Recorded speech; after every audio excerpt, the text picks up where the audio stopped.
You've been going through hell, huh? Hell been rising on every single side.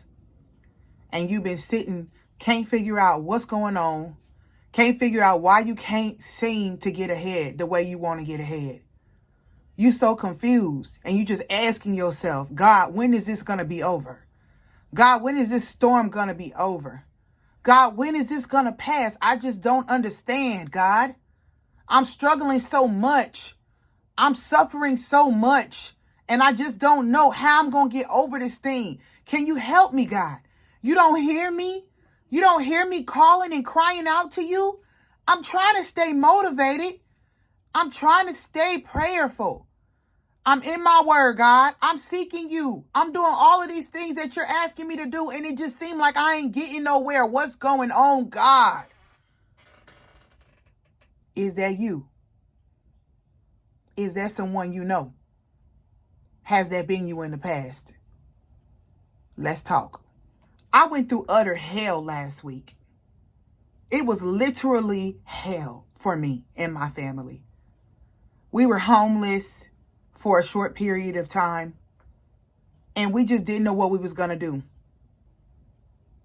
There were some toxins that were found in our apartment, and we were just completely confused. God led me. He allowed my spirit to be discerning. He allowed me to discern in the spirit that it was time for us to not wait on the apartment complex managers to handle the situation, to get up now and move now. God instructed me to evacuate my family right when I did. And I thank him for that. I thank him for that discernment. But that didn't take away from the hell that I was going through. There were times when I cried. I was frustrated. Hell, I even cursed a few people out. And I just didn't understand why I was going through what I was going through. I was confused, bewildered, and I just didn't understand. Let me show you a few pictures. You look at these pictures and you tell me, if this was you, how would you feel? At one point, I had to use the bathroom in a trash can. I had to take a shower in my kitchen sink. I didn't understand why I had to go through this.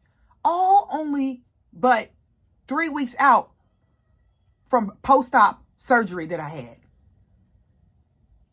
Yes, 3 weeks prior to this, I had ACL surgery on my right knee. I was still in a lot of pain. I couldn't walk much. So the apartment that our complex manager had offered us on the 3rd floor wasn't feasible for me because I couldn't get up there. But I still took that apartment to be able to allow my husband to go in there and wash our clothes. Since our washer and dryer was inside of our bathroom and we currently could not use that.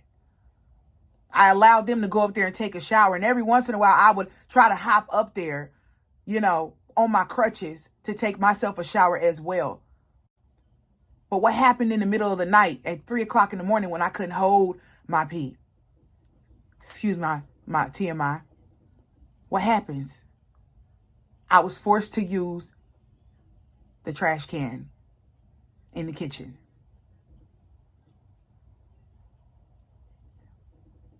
When God instructed me to remove my family from when God instructed me to remove my family from the home, it was on a Sunday. We went into a hotel. As soon as we got in the hotel room was worse than the apartment as far as smells goes. The fumes were completely overbearing. Not to mention, it was the wrong hotel.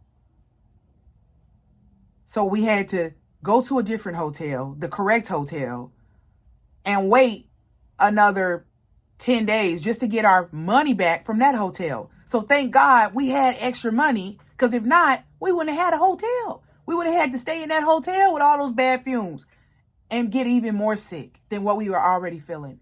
But God worked that out. What I'm trying to tell you is that it's not about what you go through that matters. It's how you approach it. I spent a few days. I spent 4, 5, 6 days worrying and asking God, why me? Why me? Why me? I don't understand. Help me, God. Help me, God. All of this stuff. And the whole time, everything, all the answers that I was searching for was right here. James chapter 1, verse 2 says this. Dear brothers and sisters, when troubles come your way, consider it an opportunity for great joy. For you know that when your faith is tested, your endurance has a chance to grow. So let it grow, for when your endurance is fully developed, you will be perfect and complete, needing nothing. That's the NLT version. The King James Version says, knowing this, that the trying of your faith worketh patience. But let patience have her perfect work, that ye may be perfect and entire, wanting nothing. If any of you lack wisdom, let him ask of God, that giveth to all men liberally, and upbraid it not, and it shall be given. So what is God saying? He's saying to be patient about your situation. What you should be paying attention to is, what lesson is God trying to teach me in this situation? What do I need to learn? What do I need to understand? It's very true. A lot of times we are quick to point the finger and blame the enemy and say we're up under spiritual attack. And that very well may be true, because the Bible does say that we are, inflicted. And the Bible does the Bible does say that many are the afflictions of the righteous. Okay? And the Bible does say that we wrestle not against flesh and blood, but against spiritual wickedness in high places. The Bible does say that. So please believe the enemy does have a play a hand and a role in our situations sometimes. But it's deeper than that. God wants to take you to a higher level. God wants to produce fruit in you. God wants to produce spiritual fruit in you. He wants to make you a better person. He wants to make you a stronger person for his kingdom. You see, the purpose that he placed inside of you before you were even here, that's what he wants to get out of you. That's what his final destination is, as far as where you're going, the path that you're going down right now. God is praying. God wants what you're going through to lead you down that path to your purpose. That's what it's about. So what you're going through is not as important as what you learn in what you're going through. What are you learning?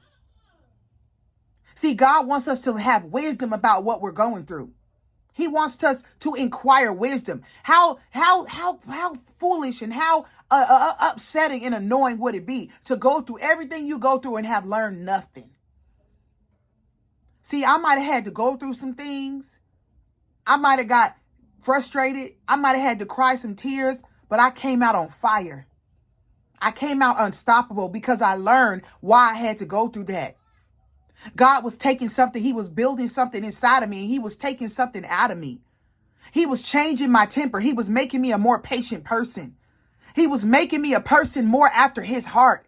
He was teaching me how to seek him. He was teaching me how to endure. He was teaching me how to build up my endurance. Yes, God wants us to give us endurance. God wants to give us endurance in our situation. God wants to give us endurance in our struggle. Because when we learn how to endure, that means that when he gets us over into our land of purpose, the enemy ain't going to be able to stop us then. Because we have so much endurance. Because we're going to know then, when you get over there, you'll know that, hey, I've been around this mountain before. I've gone through these things before, and I was undefeated. I've been through this before. So what I'm going through, I know that I'm going to make it through. What seems difficult to me ain't difficult to God. And he's built my faith up in here. My faith has been tested in this before. And I stood the test. God came through for me.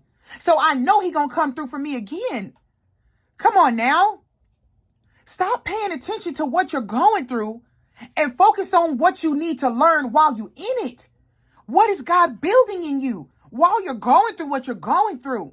One morning I woke up and I said, God, I didn't cuss out so many people. I think you're trying to teach me how to stop popping off when things don't go my way. I think you're trying to teach me how to tame my tongue so that when I get on stage and somebody say something I don't like, I don't just pop off. Yeah, I'm telling on myself right now. Because I had a spirit of entitlement that if I ain't bothering you, you shouldn't bother me. That if I didn't do anything to deserve it, then I shouldn't even be going through this. I had a spirit of entitlement. And God said, listen, daughter, I know you love me. I know you're after a woman after my own heart, but I'm going to need to make you a more patient person.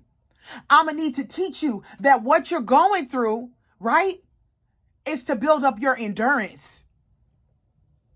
I'm going to need you to learn how to tame your tongue and how to be patient and gentle and humble, even when it's more favorable for you to pop off. Why? Because I need my purpose to be fulfilled. I got children that I want to save through you. I'm using you as my willing and able vessel. And I can't use you in the way that you are quite yet. I can't use you on the larger scale that I want to use you on. And this is all a part of the plan and the purpose that I have chosen for your life. So I need these situations that you're going through. I need them to I need your faith to be tested in this. I need your endurance to be built in this. I need you to learn these things. I need you to bow to self-entitlement. Okay. I need you to humble yourself. I need the pride to die. Okay. I need your faith to grow. I need you to know that when I say I'm doing this, I'm coming through from you. I am. Because if I'm always trying to pop off when somebody's popping off on me, do I really trust God that vengeance is his? Do you really trust God if you're willing to pop off at every situation that don't go your way? If you're so quickly upset and easily upset when things don't go your way? If you're telling yourself, man, I just didn't deserve that. I didn't do nothing wrong. Why this happened? I just don't understand. God is saying, I know you didn't deserve it, but it has to happen. Many are the afflictions of the righteous. Take a look at Ecclesiastes chapter 9, verse 11. Okay. It reads, I have seen something else under the sun. The race is not to the swift or the battle to the strong, nor does food come to the wise or wealth to the brilliant or favor to the learned. But time and chance happen to them all. Time and chance. Every single person is promised to struggle. Every single person is at some point promised tragedy. It doesn't feel good. It doesn't seem good. It doesn't feel right. But I need you to understand something. God has promised to hold your hand through it. Okay, he's promised to be the God that will cover you and protect you and help you heal. Okay, and give you peace in the middle of your storm. All you got to do is stay focused. All you got to do is know that what you're going through, there's a bigger purpose. There's a bigger meaning. All you got to do is take the focus off of what you're going through and put the focus on why you're going through it. To build your endurance, to test your faith, to build your faith, to get you to your promised land. Don't give up. Keep going.